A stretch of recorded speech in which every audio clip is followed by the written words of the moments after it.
Hey guys, it's Mike from North Rock Studios here, and today I thought it'd be a fun idea to go over this past week's worth of code from day 129 to 135-ish, roughly, and review each day and look at the goals I had for each day, the initial plan going into them, the mistakes I made every day, there are a lot of them, and the final solution on how I brought our goal to life and created something. You might be wondering why I chose this to make the intro to the video. It's mainly because I thought it was really funny that I code like this, and I watched the clip for the next couple minutes, and I'm just sitting in this position, just looking really angry. I thought it was funny, so I'm going to use this for the intro of the video. We're going to be going over a bunch of different clips, and I'll be going through my thought process on everything, breaking down pretty much everything that I was doing throughout the day, but mainly just highlighting things and not getting too much into the nitty-gritty. I'll go over pretty much the ideas I had along the way and what worked and what didn't. At the end of it, I'll show you a before and after of what the game looked like beforehand, what the overall goal of the week was, and then the final product at the end of the week. So we'll break down pretty much everything through the development point from A to B.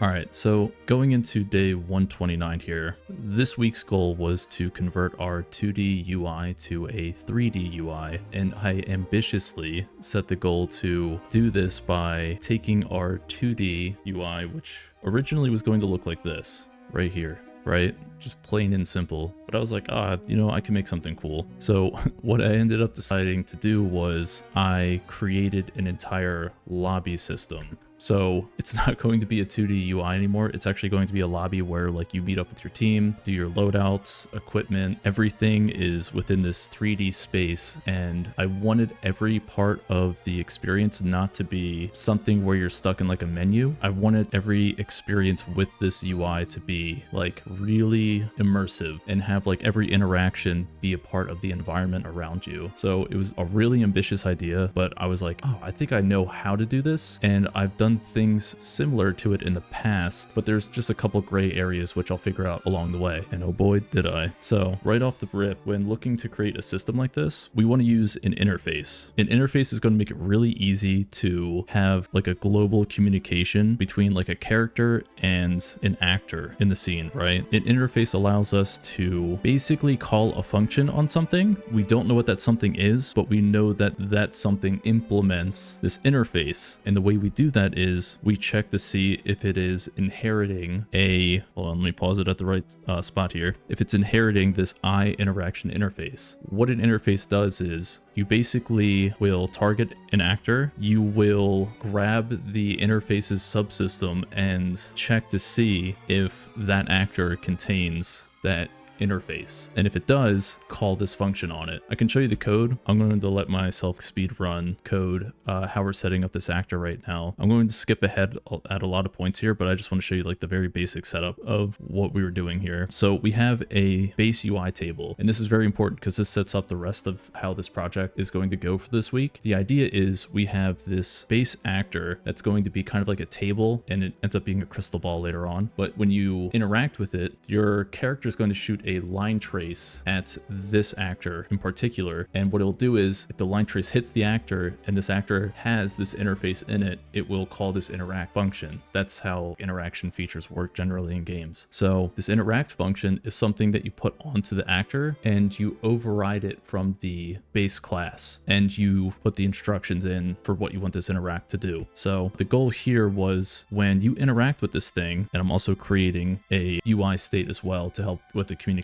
of this. The goal is when you interact with this, it will have a very specific UI state put onto this actor, which is what I'm making here, this like stored UI thing. When I put this actor into the world, I'm going to set this to the UI that I want it to be, which is why I made it edit defaults only here. But like later on, I think I change this to edit anywhere, or what I'll do is I'll make a specific blueprint and then set the UI there and then just drag it into the world. It's the same thing. But in any case, what I'm going to to do with this interact function is when this is called, I will have the interact actually send over the player controller to the actor, and then the actor will call a function to switch the UI state on the player controller to the one that is held within this actor. It sounds very confusing, but basically in layman's terms, what's going to happen is when you interact with this, it will just grab the information from the player controller about the widget that you want to make 3D. It will use that information and send it to widget components that we're going to be creating later on. And those widget components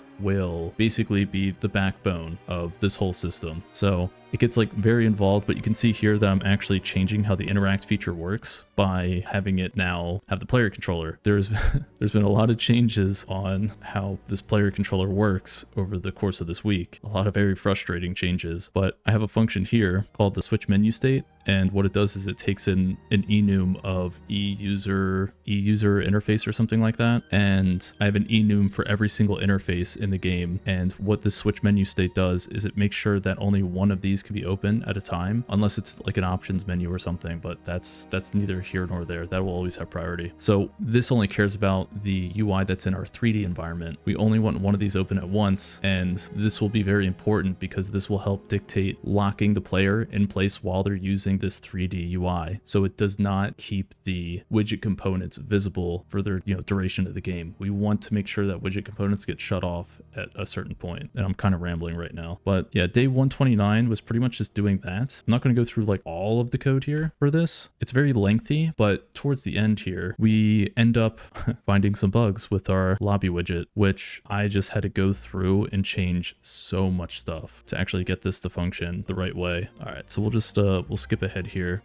I'm basically converting every single widget at this point from 2D to 3D, and I'm kind of setting it all up. I ended up combining this class from the very beginning here to the lobby player controller class that was created a while ago. And I did this because like I just created this menu controller and I was like, there's no point in doing this since I'm making the decision to make it a 3D environment. So I'm just going to combine the old lobby controller with what I was going to use for the new menu system. So it saved actually a lot of time doing it this way. But with that being said, it was a double-edged sword because I had to end up converting a lot of the stuff over. All right, moving on ahead here, we're going to go into, I think, a later point in day 129. I think this is when I was initially setting up the interface. We probably don't have to watch this. Oh, no, this is, okay, so this is actually important. This is how I set up the interactions. So what I was mentioning before about the line traces, this is how it's basically done. On the character itself, or on the player, I'm making a function called start interaction. This is going to be assigned to an enhanced input on the character. And when you press this key, what's going to happen is you're going to shoot out this line trace here. And you can see that I'm grabbing previous code that I've used for this, and I can break this down really fast. So the reason I copy and paste this is because I've wrote this out so many times. What this is doing is you're looking at your viewport, it's grabbing the size of the viewport. The way you can determine the exact center of any viewport, you could just grab the viewport size and then divide the X and the Y of the viewport by 2, and it will get the middle of the screen. It basically will just send a line trace from the very center of your screen to whatever you're looking at. We're going to use that line trace to grab the actor that it hit and then call that interact function on it. Okay, so this is another important step here, how this interaction works. So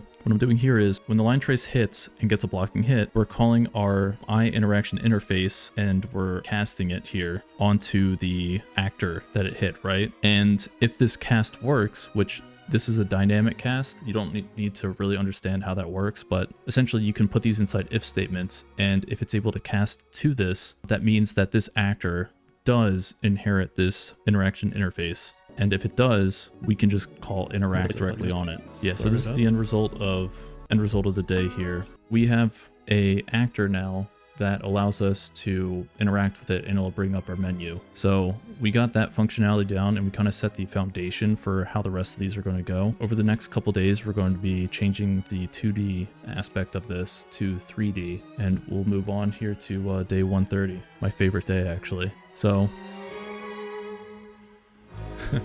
day 130. Now this is my favorite day for one particular reason. Now, as a developer, I typically stream like in the morning, early afternoon, right? Like you could see the light coming from my window right now. Now, you'll notice a couple things. Very important, actually. If I can move my finger in the right direction here. You'll see that, see how it's dark outside? Not only that, do you see my face? This is the look of a defeated man. I do not look happy at all. This day, I probably spent about like, I don't know, 13 hours trying to get this to work. The goal of the day was to get our skill tree system from 2D to 3D. Obviously, that's the theme of the week. In doing so, we had to use something called widget components, which allow us to display our widgets in the 3D plane.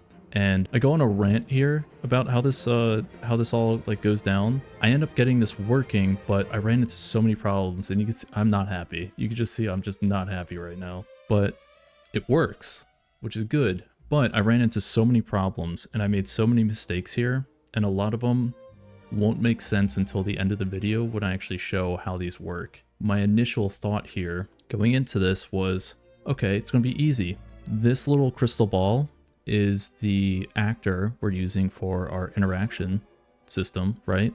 When you interact with this, it will, how do I say this? It will essentially just trigger these 3 widget components that are all these like tablets, and it will open up a different class tree on every tablet. So what I had to do was I had to divide our widget that held all 3 class trees.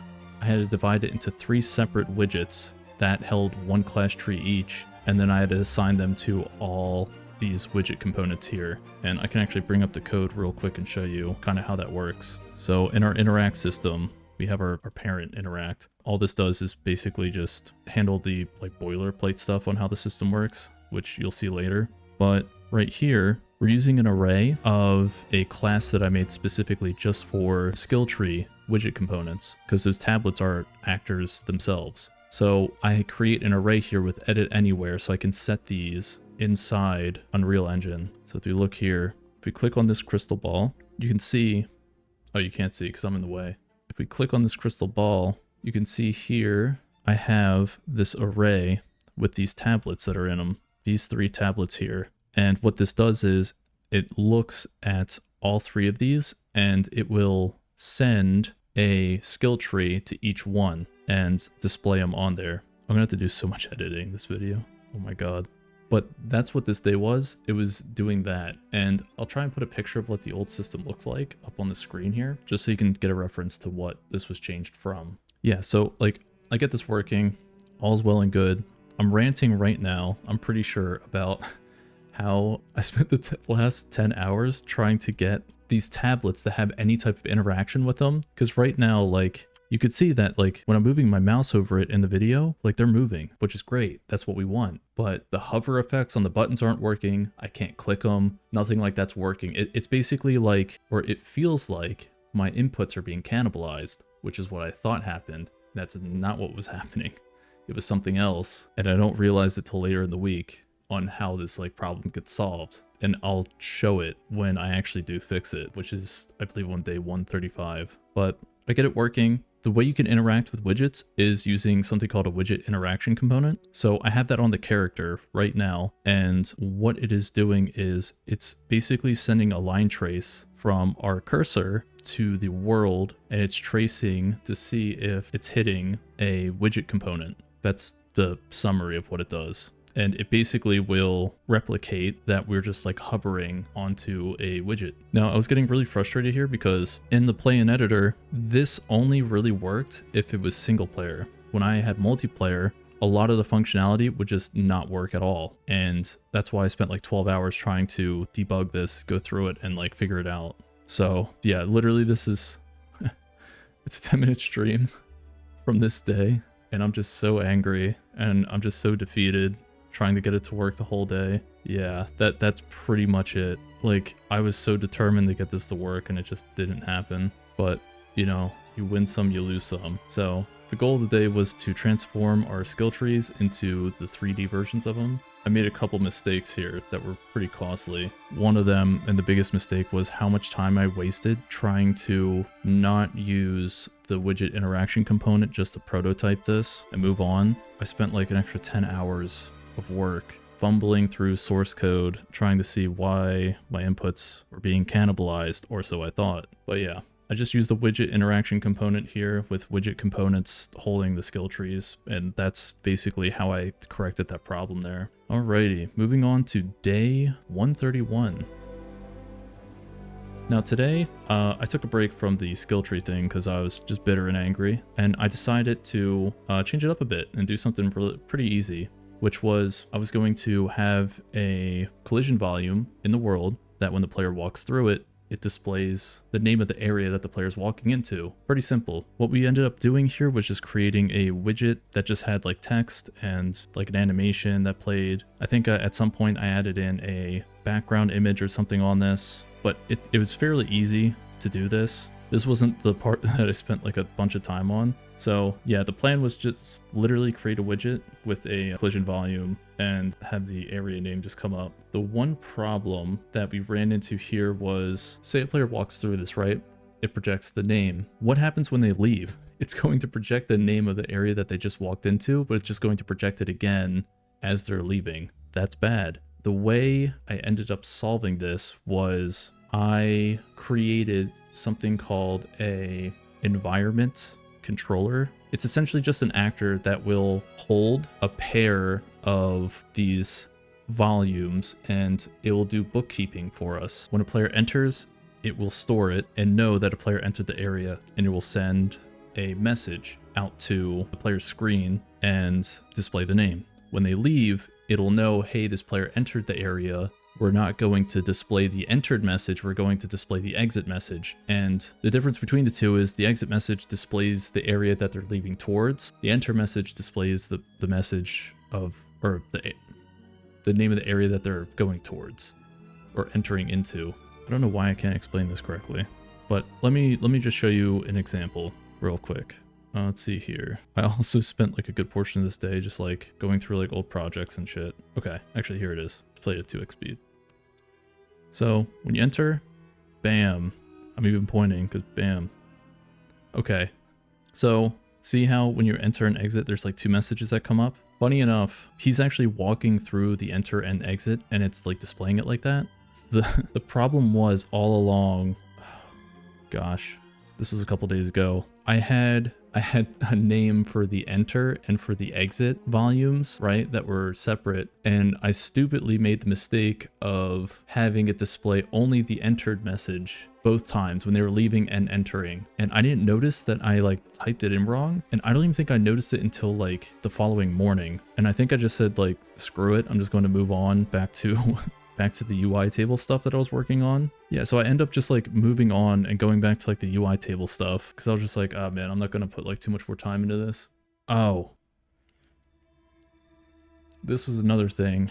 Long story short, my game uses something called seamless travel, which allows you to maintain data between traveling to different maps with multiplayer. And the way you do that is by copying properties from a player state over to the player state that's going to be on the next map. That's the simplest way to explain it. And the editor for Unreal Engine doesn't have, like, not to my knowledge, a built-in setting for just like making sure that seamless travel is on in the editor, because it's not by default, it's turned off. So I keep crashing my editor here. Well, crashing. What it's doing is it's freezing when I try to server travel. And the reason it's freezing is because I keep forgetting to turn on seamless travel by going into the console and just typing it, because it's been like a couple of days since I've tested the multiplayer part of this, since I've been messing with UI stuff. So I was getting like super frustrated on why this wasn't working. And I think in the end, I finally figured it out. No, I don't. Oh man. No, I end up actually going into my test area and like testing out the lobby here and then trying to travel again. And then my editor just bricks and then like crashes. And like,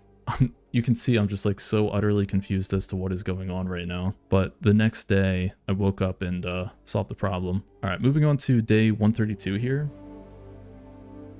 At this point, off stream, I solved the alert box thing. So it's actually displaying like the correct names and everything when you like leave and enter, all that stuff. And what I want to do now is take our old lobby widget for like setting teams and stuff like that and make it 3D. So I have a really ambitious idea for how I want this 3D like lobby widget to look. I mean, currently right now, it's just this, super boring. I spent the first 2 hours of the day streaming this part, which right now I'm just bug fixing.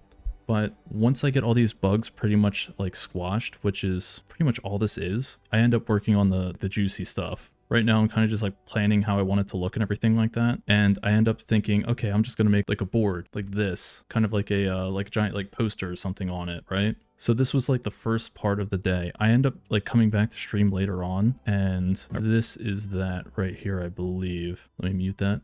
Okay, so I come back and I take that old board that we had and I change it into this. And the idea that I had was have a 3D representation of the current selected map in this like little rocky like field that's right here. And then at the top on this board, I would have like the teams, like the settings and everything, and, you know, display it all and allow players to walk up and they would be able to set their teams, and they would display like a little like board piece, which is what this little thing is here, onto the field. And it would like go to the correct side dependent on the team and everything. So I'm just going through like some designs right here on how I want like the poster to look, and I end up going with this here. The way I implement this is basically the same way I implemented the skill trait, except this one's a little bit more unique in the sense that like this UI table now has to communicate data for teams onto this like sign in the back, but then it also has to communicate that data to the field or like the map area, and it will have to set the board pieces in the correct locations. Like, it's a whole bunch of stuff to keep track of. The way I like initially thought about doing this was creating a custom struct to hold all this data, and then make like a T array of this struct that would give like a unique identifier for each board piece. I would have unique identifiers for teams and everything too. It was like a really complicated and convoluted way. I wanted it to work. It was just not a great idea. It was actually really bad and really dumb, and I wasted so many hours trying to get it to work. Right now I'm just kind of setting up the actual actors themselves here, so we can probably skip through this part. It's not anything too great. Yep, just setting up all the actors, board pieces, all that stuff. You can see here, this is where I'm making the struct, and this is, God, I wish I could just like tell my like past self, don't do this. It's going to be such a nightmare. This alone, this problem right here, and what I did cost me like almost 2 days worth of time, which is terrible. I shouldn't have spent this much time trying to get this to work, and I was like really forcing it towards the end. But the idea I had was create this custom struct. Each board piece placement data would hold the location, it would hold the player state, current team. Oh, I don't know if I can actually like stomach watching me type all that. It was really bad. The solution for this, what I should have did in the beginning, was the old system that I had for the 2D UI on bookkeeping for the teams and how it knew who was on whose team, what slot they were in on like the UI. I could have just taken that data and then passed it into this, and I would have been done. It literally would have taken 30 minutes to convert it, 30 minutes tops. But instead, I messed up and it cost me multiple days worth of time. Yeah, I can't watch it in the end. I mean, I'll skip to the end to show you. So like before, you would just like click here and it would like come up with the Steam name or your like Steam ID of like whatever team you clicked on, blah, blah, blah. And then on the board, it would move your board piece to the position relative to the spot in that UI. So if we go here, yeah, this was so rough. So not only, oh wait, hold on. This is actually pretty funny. I even say to myself, like, why did I do this? Next available piece location, which this is, I don't remember why I did it this way. That should have been the sign right there to just like stop and then just like change it to something else, but I didn't. I end up just trying to stick with the system. Me looking at this right now, like future self, this makes no sense why I did it this way. I don't know what I was thinking in the moment, actually, like at all. It was just a really bad idea. Made no sense. Not only was it a bad idea, it was another replicated piece of data that I would just have to create that was essentially just a different copy of data I already had. So like, what was I thinking? It just overcomplicated things too. So this was day 133, was me just going through and just kind of like setting up these board pieces. And you can see here how they're like moving when you click. But what was happening was they were moving to the wrong locations. The bookkeeping system that I made just wasn't working. Super frustrating. There was a lot of construction going on outside, which was also really annoying. Like just so many things just getting in the way. I don't even want to show you guys like the code because it just makes no sense and it's so bad. I went back, composed myself, looked at it, and just ended up changing it. Yeah, and I think I even say it here, which is kind of funny. Like randomly, I like went to bed last night after doing like a bunch of like coding after I streamed yesterday, trying to solve this like problem with the 3D lobby system that I was creating, and I like went to sleep after finally fixing it. Holy shit, that was terrible. That's why I saved this clip. I don't even think like anything else that I say at this point, I just don't even care about. Holy shit, that was terrible. Yeah, it was so bad. This was only a couple days ago, so this wound is still kind of fresh. I ended up changing it all. I just literally used the old system I had for bookkeeping, for teams and everything, and I just made like a simple conversion of it. Trying to explain how the code works would probably be a video in and of itself, because it is a full-on bookkeeping system. But right here, what I'm doing is I'm just like aligning all the widget component stuff, getting that all set up. I'm gonna make everything start looking a lot prettier. Yeah, I mean, like already, it just looks better. Getting everything aligned, getting it all set up. Right now, I am just going through and just organizing all of the functions for this UI. I crashed my editor. Nice. Right here, I am going into how I have like the lobby, or like the slots in the lobby being generated, and I'm just like changing up the overall look of them. I'm having the team ID be above the list of players, and I think I'm also removing the background, so there's no more color or anything on them. Yeah, the code doesn't matter too much on like how that's generated. If you guys want me to show you how to create like widgets and shit, I can do that. That's not a big deal. But the end result is I change up basically how they're generated, so there's no like red or blue backgrounds anymore, and I just end up putting the team ID right above the columns of the respective team. In my opinion, it looks pretty good. The text and everything, it came out pretty nice. I also have it now where you can see all the board pieces are moving at the correct spot as well. And the best part is, since this is all going off the old system, it's all replicated. Every client sees it, the clients can communicate with it, and they're able to see it as well. It all looks really good. I'm still really happy with it. It took a lot of work, but it turned out pretty okay. Yeah, so I think like after that, the last part of this day was literally just going in and trying to get a silly intro idea that I had working, where like all players that joined a lobby have to basically take a leap of faith, and they would land on the platform that's like right outside of the tree itself, which is, you can see this little like gray dot there. They would jump off a rock, they would fall through clouds. Inside the clouds there would be like a collision box that auto aligns the player to the correct pathing for the drop, so they always hit this and they can't miss and just like die. But it wasn't going to be a cinematic thing. Like the player actually would have to like move the character and like jump off the edge. The whole point of doing that was I just wanted players to have that feeling in their gut of when they're falling in a game. They just feel that knot in their stomach just shoot up. So it was a fun idea. I don't know if I'm going to keep it, but I'm just messing with it here. I think I'm just, yeah, at the end, not really coding anything, kind of just talking about future plans, everything like that with the game. So we'll move on to the next day. Okay, so on day 135, I just had to look at this for a couple seconds to remember, but we're actually going to complete our UI system here. On day 135, we're going in, and essentially what we're going to do here is we're going to finalize our UI. I'm going in, touching up some code here, and basically what I'm going to aim for is when the player interacts with the UI, it's going to detach their camera, set it at a certain angle, and make it so it gives them focus on the widget itself, and it does not allow the player to move around while the widget is active. Right here I'm making a panning system. You move the mouse left or right, it will pan in the direction that you move the mouse to. So I'm going into doing that. A lot of mistakes that I made in this were mainly due to not looking up the correct function for converting an F rotator from 180 to -180 to 0 to 360. Because F rotators, by default, they're 180 to -180. And the way this panning system worked is it worked on a 0 to 360 system. So I just tried to quickly create my own version to convert an F rotator to a 0 to 360. But like all I had to do was use something called a clamp axis, and it would have just like saved me probably like 2 hours worth of work. You could see that this is like a 4-hour long VOD. A lot of this is literally just messing with the rotators and adjusting it so it works perfectly fine. I'll show you what's happening real quick before we like move on here. I'm gonna put this back down at probably like 2x speed, and let's go back a couple seconds. So when I do this and like I pan, see how I move my mouse to the left there? It starts rotating inside my character, and that's because the conversion isn't correct. It's not properly converted to 0 to 360. It's trying to get to the number that I give it on the rotation, and it's not. It's going in a really weird direction to do it. So I spend like the next hour or two just going over that rotation, trying to figure out what's wrong. And then I end up just using Google.